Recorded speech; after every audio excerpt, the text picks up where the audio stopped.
South Carolina women's basketball team has a tough game tonight against the Ole Miss women's basketball team in Mississippi. We break it all down on Gamecocks Talk with Captain Will. Let's go.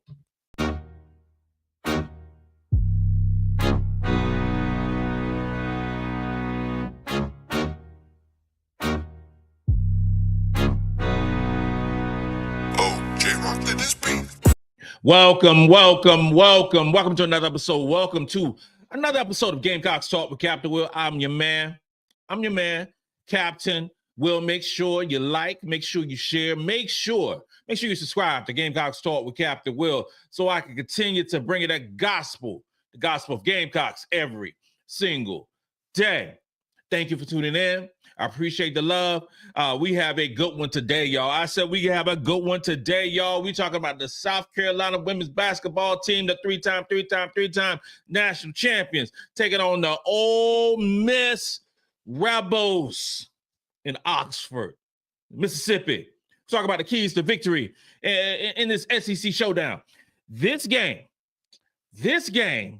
is a crucial conference clash that can significantly impact both teams SEC seedings. It is important. This is like we only got 2 games left.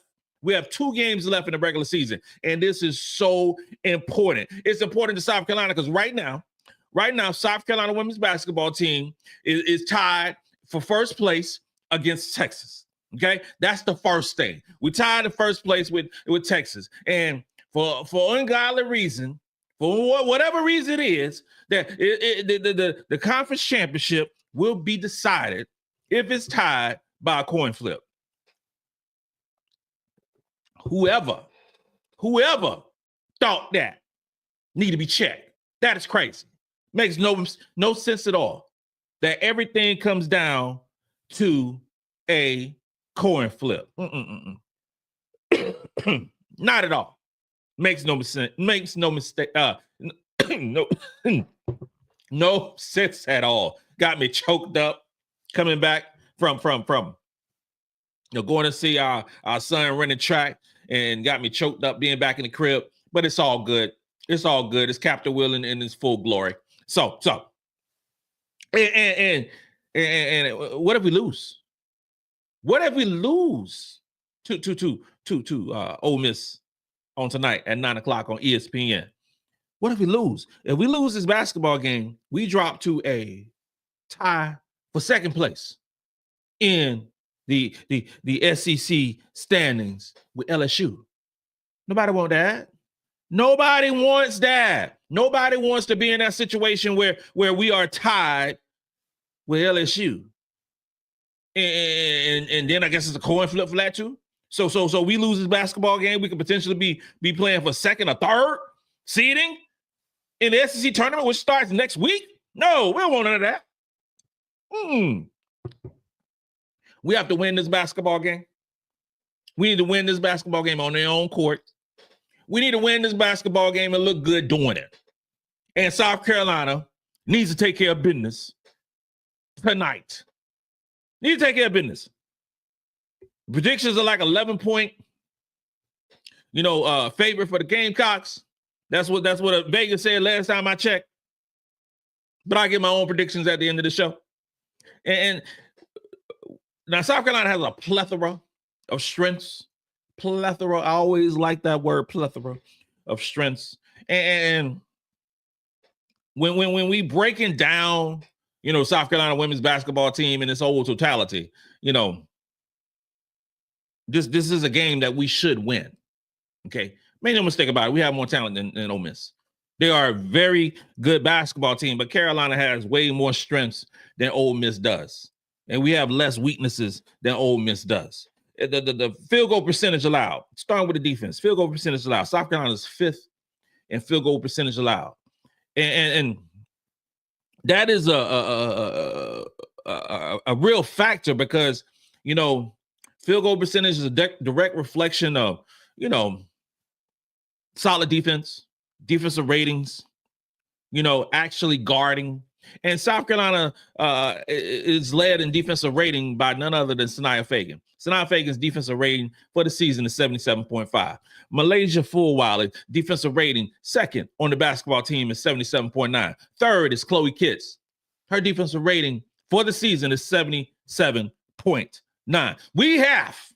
We have three perimeter players who can guard very well, and Fulwiley and Raven and Maddy, who can really guard, or you can say Bree, however you want to say it. But for the totality of basketball, and the best defenders so far during this season in terms of defensive rating is Sania Feagin, is Chloe Kitts, and MiLaysia Fulwiley. Who thought when this season began that MiLaysia Fulwiley would be one of the best defenders on this basketball team and one of the best defenders in the SEC? If we just take the SEC defensive rating by Fulwiley, the SEC games, Fulwiley has a defensive rating around 72. That is like straight up just nasty, just stank. That is what that is for her. But our field goal percentage allowed and overall defensive rating is 10th. We have a really good defense, y'all. We have a really good defense. And in terms of offensive rating, and that's more of a totality of low turnovers, high field goal percentage, playing within herself, all those good things in terms of offensive rating. And Carolina's 6th in the country in offensive rating. And Tahina Powell leads the team in offensive rating. Tahina Powell has an offensive rating of 121.6. Her shooting may be down just a little bit, but overall offensive game has been very good. It has. It's been very good. We sometimes we kind of poo-poo on the things that some of our players aren't doing, but we don't shine a light sometimes on players that are doing, a great job. And Powell is doing a great job overall offensively. The second is Chloe Kitts. Chloe's offensive rating is 121.1. Chloe is playing. We just talked about her on the defensive end in terms of, tied for second in regards to defensive rating, but she also has a sensational offensive rating. I don't think that the SEC media is talking enough about Chloe Kitts. I really don't. I think like she came onto the scene earlier this season and had some really, really good numbers, and went down a little bit and then rose back up. Chloe is averaging almost a double-double with 9 points and 8 rebounds, playing about 20 minutes per basketball game. That should not go unfounded. That should not go, multiple games without talking how good Chloe Kitts is. It is really, I think it's really a shame that we don't talk about her enough in terms of the media. It's not. I think because Chloe average, if Chloe got you about 27 minutes, Chloe's numbers will probably be about 13 points, about 11 rebounds for Chloe. Then, that's the buzzword. She's averaging a double-double. Then you'd have to talk about her more in that vein. Well, Chloe is balling out in the limited minutes that she played, and not talked about enough. Offensive rating number 3 for this basketball team over the course of the season is Joyce Edwards. Joyce Edwards' offensive rating is 120.6. There has been a lot of conversation about not enough about Chloe, but a whole lot about Joyce. Joyce has been balling. If you talk about, the SEC games that Joyce has played, she has the number 1 offensive rating on the team. Number 1 offensive rating on this basketball team. She's playing sensational basketball. Sensational. Carolina is 9th in block percentage. And this is without, because that's, that number, 9th in block percentage. This is without Kamilla Cardoza. This is without Ashlyn Watkins for the betterment of the year, but still 9th in the country in terms of block percentage. Number 1 on this basketball team in terms of block percentage is Sania Feagin at 7.3. I did not see Sania Feagin as a shot blocker per se, a rim protector But that changed when Watkins went out, with an ACL injury. That changed. Now, there's a precipitous drop from number 1 to number 2. And it's so weird with this basketball team this year because the second best, quote unquote, shot blocker on this basketball team is MiLaysia Fulwiley. MiLaysia Fulwiley has a block percentage of 3.4. MiLaysia Fulwiley is 5'10". Let me just say this right here. MiLaysia Fulwiley, the second on this basketball team with 3.4% block percentage is just unreal. Blocks for this basketball team is a shared chore. It's a shared chore because we don't, Feagin don't play. Let's keep it real. Feagin don't play 20 minutes. She don't play 20 minutes a game. She averages about 18 minutes, 19 minutes per basketball game. But she has a 7.3% block percentage. Now that's solid. That's good. That's really good, actually. Because she's top 7, top 8 in the conference in terms of blocks per game. But to have MiLaysia Fulwiley, the 5'10" player, who's second on the basketball team in terms of block percentage, it's just crazy. It's just crazy. Now, going forward, next year, things got to change in that regard. Now, Sania Feagin going to be gone. So then we have to, but I don't see no fear. I ain't no fear in that regard in terms of how we're going to navigate the blocks in this basketball team because Watkins will be back. I think Maryam Dauda is coming around and she's a shot blocker. I think, and then we still got Fulwiley. Sounds crazy. Oh, we still got Fulwiley to get some block shots. That doesn't sound crazy. But it don't matter if you're blocking shots in the post. That's the traditional way. But basketball is untraditional now. You have perimeter players getting block shots. Well, third on the basketball team in terms of block percentage is Joyce Edwards at 2.4%. Joyce does so many things well in this basketball team, and that's another one. Assist to turnover percentage, we're 9th in the country. 10th and fewest turnovers per game. There's a lot of conversation when we talk about Bree Hall. Whole lot of conversation. I say the name Bree Hall in my mentions and talk about, Breezy did well. Then there's so much stuff to say about Breezy. Breezy didn't play well. We need to get out the game. We need to do this right here. We need to do that. We gotta move on. When we talk about Bree Hall, there's a lot of things that we don't necessarily see in the box score, right?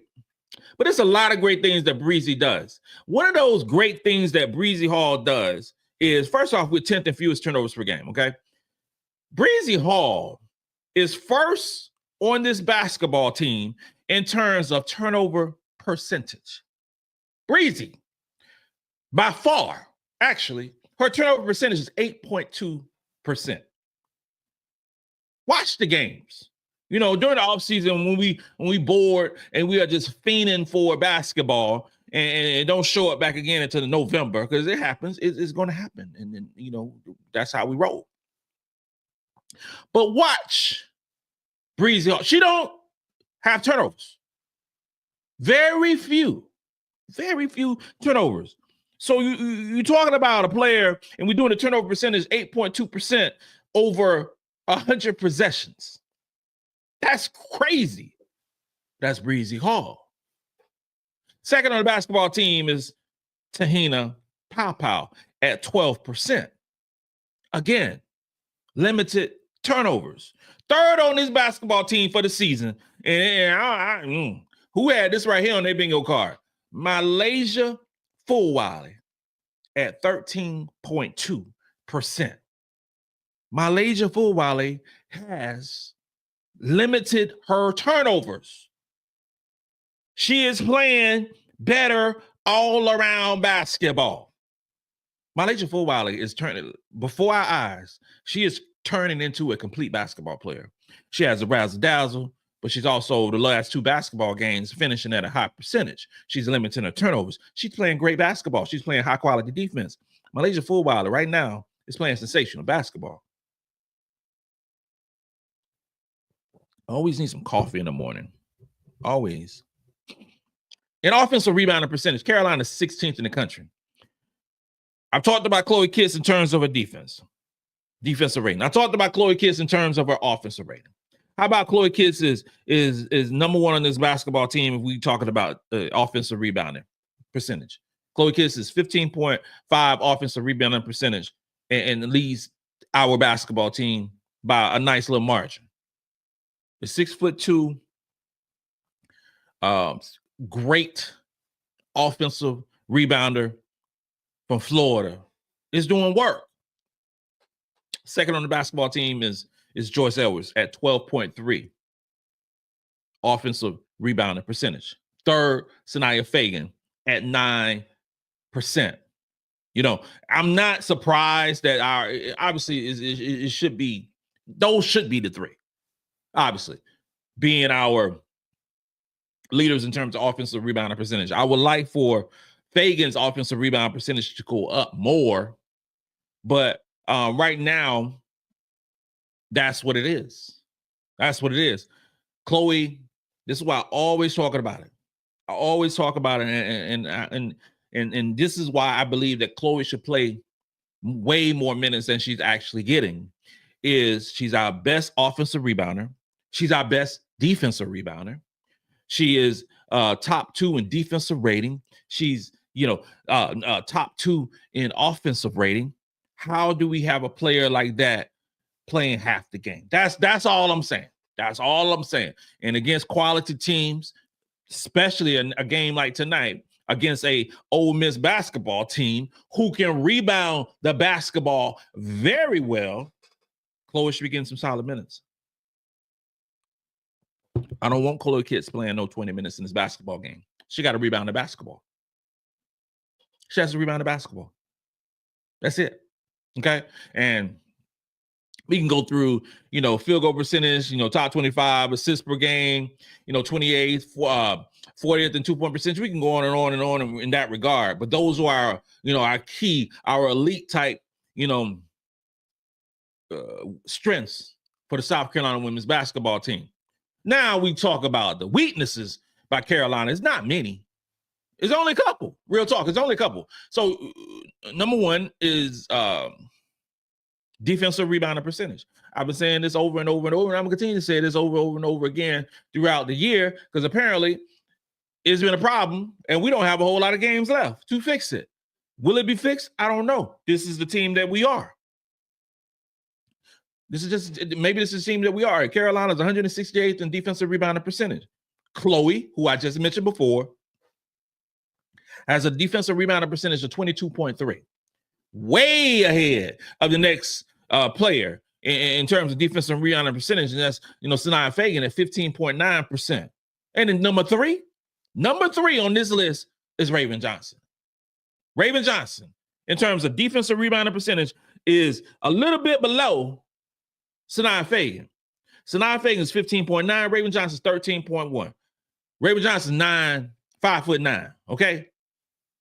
If we wanted to hone in of why we are the 168th ranked team in Division I basketball in terms of defensive rebounding percentage, there you go right there. You have Chloe Kitts, big drop, and you got Sania Feagin. Then a little bit lower is 5'9" Raven Johnson. That is a problem for South Carolina. That is the reason other teams be getting so many offensive rebounds against us. That is what it is. And that is some of the fears that I have going against a team like Ole Miss, who is top 2, top 3 in offensive rebounding. If we get beat up on the boards by Ole Miss, this game is going to be much closer than it should be. But they are going to get offensive rebounds, and we need to limit them. Somebody other than Chloe, because Chloe ain't gonna, like I said before, she only going to play half the game. Somebody other than Chloe has to get those defensive rebounds. That is a must for the South Carolina women's basketball team. And we have to do better. We just have to do better. Let's talk about Ole Miss strengths and weaknesses. And in the last segment, we'll break it down in terms of predictions for the South Carolina women's basketball team over Ole Miss. Let's go. Let's talk about the Ole Miss women's basketball team. Very good basketball team. You know, top 20 in net ranking. And just like South Carolina women's basketball team, they have their own strengths, they have their own weaknesses, they have their own, key players and a few key players to watch in this game tonight. The first one that I want to discuss is a freshman. Okay, she's 6 foot. She's a guard. She's what if not the best player in the basketball team, the second best player in the basketball team. Her name is Sania Feagin. I really like her game. I really like this young lady's game. She's going to give you about 25 minutes, about 12 points, 50% from the field. She's shooting 35% from 3 on 3 attempts. She's getting you, 5 rebounds, couple of assists. Key thing with her, she's their best defender, and she's getting about 3 steals per game.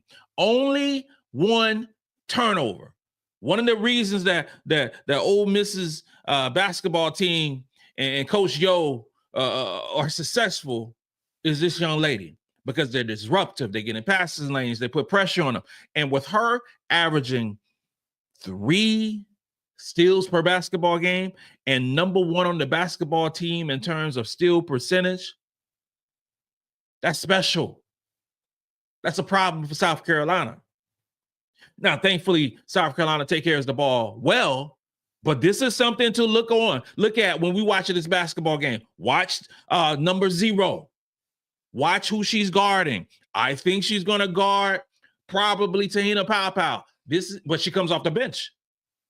Sometimes I think tonight she'll start. But this is the thing.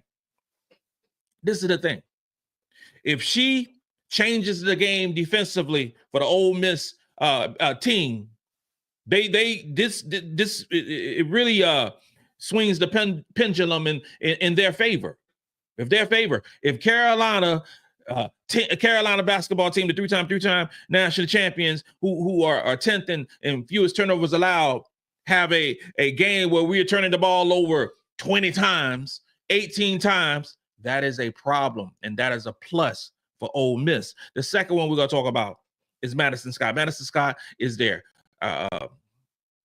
leading scorer, and they're leading scorer, their leading scorer, their leading rebounder, and the second and third leading scorers are all seniors. They have a senior-laden crew, meaning that they've been there, done that before. Madison Scott, number 24. She's a senior, 6'1", going to get you about 30 minutes. 12.2 points per game, 47% from the field, 5 rebounds, 4 assists, 2 turnovers. She's an excellent defensive player as well, at 82 defensive rating. This is a key game, or it's a key factor in the post, guarding Madison Scott. So I'm looking to Chloe. I'm looking to Sania Feagin to step up and ball out against this basketball team, because, and I say both of those players because you got Star Jacobs, who's another forward, who's a senior, number 7, who's getting about 25 minutes and playing about 12 points, getting 57% from the field, 7 rebounds. She's the leading rebounder in this basketball team. Assists, couple of turnovers, 78.2 defensive rating and 114.1 offensive rating.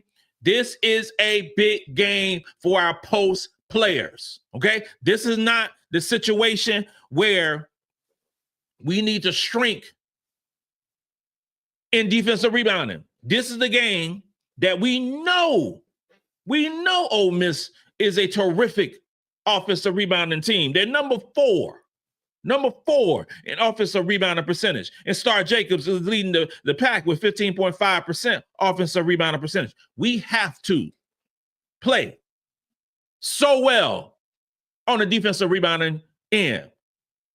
We can't let this basketball team get so many second chance shots and some tip ins and all those great things. No. This game will be won or lost in the post. And I believe our post players, who I stated, who I still believe are the three best post rotation in the SEC, are going to do well. I think they're going to do well. I don't see this as a game, because Sania Feagin, sometimes she deals with pressure different ways. So there, so Taylor Jones, she had like four turnovers. We can't have a basketball game like that for Sania Feagin tonight. But I believe she's gonna play well. I know she's gonna play well. She stays out of foul trouble, which is a key point for this basketball game. Referees, we don't want to know you. We don't want to see you. Just let the girls play. Just let the girls play. Sania Feagin, Joyce Edwards, and Chloe Kitts has to win the battle in the post. That's what they got to do. That's what they got to do. Kennedy Todd Williams, a guard, 5 for 11. She's a senior, 30 minutes per game, 37% from the field goal percentage, and 30% from the three-point line. She's getting you 11 points. She's getting you 5 rebounds, 3 assists, and a couple turnovers. Those players are the key players to watch for Ole Miss. You keep your eyes on Zero, for sure. That freshman is nice. Madison Scott, number 24. And their leading rebounder, Star Jacobs, number 7, and Kennedy Todd Williams, number 3. Those are the players that could potentially give South Carolina women's basketball team problems. Ole Miss got a lot of strengths, though. They really do. They have a lot of strengths, and South Carolina got to deal with some of those strengths that they present. Steal percentage, we already talked about that. The 7th in the country in terms of steal percentage, and Thino has a 6.1 steal percentage. So we have to limit that. Best way to limit that, take care of the damn ball. Pretty simple, right? Pretty simple. 11th in defensive rating. Thinu, Jacobs, really nice. Defensive rating, and I can't. And I'm not gonna say that Ole Miss is a mirror image of Carolina, because Ole Miss doesn't have as much talent as Carolina, but their top 3, top 4 players are good. Are really good. They can score the basketball and they can defend. And most importantly, they can rebound. They can rebound. They're 16th in block percentage. Their offensive rating is really good at 20th. And again, Thinu, that freshman, who, I'm gonna change my mind. She's the best player on the team. She's the best player on the basketball team. And she's a very good all-around player. Those are the type of players that you want. You want the players who compete on both ends. And that's what she does. That's what she does. Now, in terms of Ole Miss's weaknesses, they're 100th in 2-point percentage allowed. Now, that is a key stat in terms of for South Carolina, basketball, because in terms of 2-point percentage allowed, they're 100th and Carolina is 40th. The 40th is not as good as I want it to be. That's really good. Okay, front, that's really good. But this is a basketball game that we're going to have to make some clutch shots. This is the basketball game where we're going to have to feed Joyce Edwards. Joyce Edwards, this is the opportunity. This is the chance, again, to be that leading scorer for the South Carolina women's basketball team. Because with Joyce Edwards, if she's our leading scorer on tonight, that means she has been efficient. Okay, that's really it. That's really it. Because if you talking about a game that Joyce is 7 for 10, 6 for 9, things of that nature. Joyce Edwards is going to compete. She's going to make quality shots, and she's going to make the right decisions. So with Ole Miss having the 100th ranked, second point or 2-point percentage allowed, I think that presents opportunities for our post players to score the basketball. That's the way I see it. In terms of 3-point percentage allowed, Ole Miss is 120th. Now, Carolina has dropped to I want to say 100th, 105th in terms of 3-point percentage, offense. Now, I'm not going to say that we're going to come out of our slump tonight, but this is a great opportunity to come out of our slump tonight in terms of 3-point shooting. Effective, ladies and gentlemen, effective 3-point percentage. Not just rushing shots, because sometimes we out of rhythm, we just shoot some shots, some threes, and just not going. If you aren't shooting a good 3-point percentage, we don't need you to shoot too many threes. I'm just gonna leave it at that. You don't have to shoot too many of them. You don't have to shoot too many of them. But the one we want, our shooters. Our shooters are Tessa Johnson, Tina Pow. Between those two, I need 9 3-pointers. That's all I need. I need 9 3-pointers for those two. I don't care if it's 6 and 3.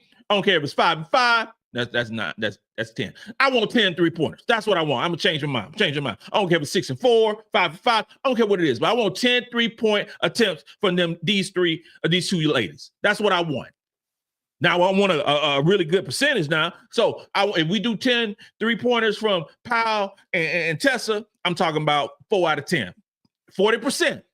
That's a good number. That is a good number from those two players. Now the trickle-down effect, MiLaysia hasn't been shooting a great percentage from 3 all season. I don't want her to fall in love with no 3-pointers tonight.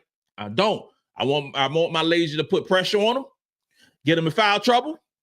That's what I want. That's what I want. And Breezy has not been shooting a great field goal percentage. She was early in the season, and now has been going, spectacular for her too. Limited 3-point attempts. We don't have to shoot 25 3-pointers. That's what I wanted going into the season. I wanted 23 attempts from the 3-point line for the South Carolina women's basketball team. And, because I thought we was going to shoot a percentage like we did last season. Well, we have not. So in lieu of that, how about we just drop down those 3-point attempts some? Drop down from 23 to about 16. That's all I want for the South Carolina women's basketball team. Field goal percentage allowed, Ole Miss is 144. They are a great defense because they get in the passing lane, they get the steals, and it changes, the trajectory of the game, and they rebound the ball well. All those great things. But the bottom line is they're 144. They're midway, close to midway in terms of all the Division I basketball teams in terms of guarding, field goals. And so I look at a game like tonight, where we can score the basketball. I think we will score the basketball. I really think if we limit the turnovers, if it's a basketball game where Carolina has 10 or less turnovers, that we win the game handily. I said that the game we won a loss in the post, and I believe that. But I also believe that turnover is going to be a big part of this basketball game. We take care of the ball, I think we win the basketball game by double figures. That's the bottom line. We don't take care of the ball, this game gets closer and closer and closer. Ole Miss needs to win. They want to improve their seeding as well. They are playing at home. They want to do work. But I believe Carolina will play well tonight. Free throw percentage, that's a big weakness for Ole Miss. They don't shoot the ball well at free throw line. They don't. You're 198th. Now, for the past few years, that's been a problem for South Carolina. Now we're top 50 in terms of shooting, free throws, and they're not very good at all, 198. So free throws win games. We have those hidden points, so that could be a key factor in this game if the game is close. But the prediction of this basketball game, South Carolina going to win. That's the prediction I have to give because I believe that we're going to win. I think that we have more talent, and I believe that we are going to, quote unquote, wear this team down. But I think the Ole Miss is going to fight. We have to defensive rebound the basketball. We have to. And I believe we're going to do okay. I'm not going to say we're going to do great. I'm not going to say we're going to do good. I'm just saying we're going to do okay. But I believe that we're going to score the basketball tonight. I believe that we're going to score in spots, and I believe we need to take effective shots. And the offense got to play in rhythm. Getting off to a good start always helps. Always helps. But I say it like this right here. At the 6-minute mark. At the 6-minute mark, when we sub in MiLaysia and Joyce and probably Tessa, we need to be either tied or only a couple points down. Look at me. Tied or a couple points down. If we have the lead at the 6-minute mark at the first quarter, we're going to do well. And it's kind of hard to say, oh, Cap, you're talking about the game has barely started. What I'm saying is if we have the lead, just say, for instance, the 6-minute mark, we got a 3-4 point lead. That means the starters, and I'm telling the starters of Breezy and Ray and Feagin, y'all know the starters, but they got up to a decent start. Okay, they got off to a quality start, and they hit some buckets that sometimes are uncommon early in the first, quarter, early on in the first quarter, because we all know that once that 6-minute mark hits and those other 3 players come into the basketball game, the offense automatically jumps up. Now, defensively, Tessa hasn't played quite the defense she played last season. And Joyce is still coming along in terms of defense. MiLaysia is really good defensively, but I think it's just gonna, we just gotta get it to a good start. We gotta get a good start. I guess quality teams, we don't get off to those great starts that I want, but I need us to do that on tonight at 9:00 p.m. We're not doing a live show tonight. It's 9:00 game time, and game in by 11. And we don't. I ain't doing that. I ain't gonna hold people to that. People gotta go to work. People gotta do school. People gotta do things like that. But we'll do a show on Friday and talk about what happens tonight. This concludes another episode of Gamecocks Talk with Captain Will. I'm your man, Captain Will. Make sure you like. Make sure you share. Make sure you subscribe to Gamecocks Talk with Captain Will. So I continue to bring you that gospel of Gamecocks every single day. Ladies and gentlemen, you're now rocking with the best. And since you're rocking with the best, come rock with your man, Captain Will. Let's go.